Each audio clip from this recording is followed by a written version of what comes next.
सूक्ष्मजीव क्या होते हैं? क्या आपने कभी सोचा है कि वो कैसे दिखते हैं? आपने इन्हें आज तक नहीं देखा, पर क्यों? इसका जवाब है कि वो इतने छोटे हैं कि हमारी आंखों से दिखते नहीं हैं।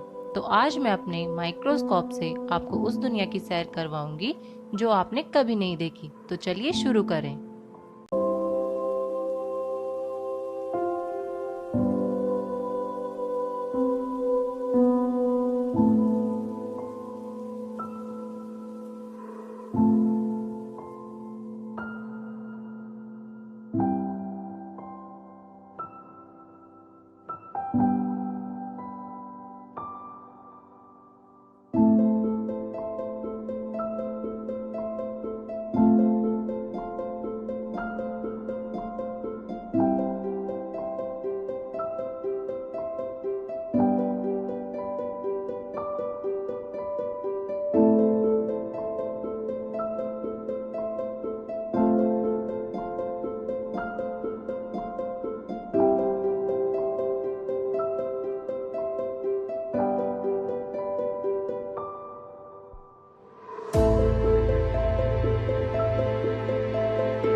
तो देखा आपने इन छोटे छोटे जीवों की दुनिया को। अगर आपको यह वीडियो पसंद आई हो तो वीडियो को लाइक कर दें, चैनल को सब्सक्राइब कर दें और किस टॉपिक पर आप नेक्स्ट वीडियो देखना चाहते हैं कमेंट में बताएं। Thank you.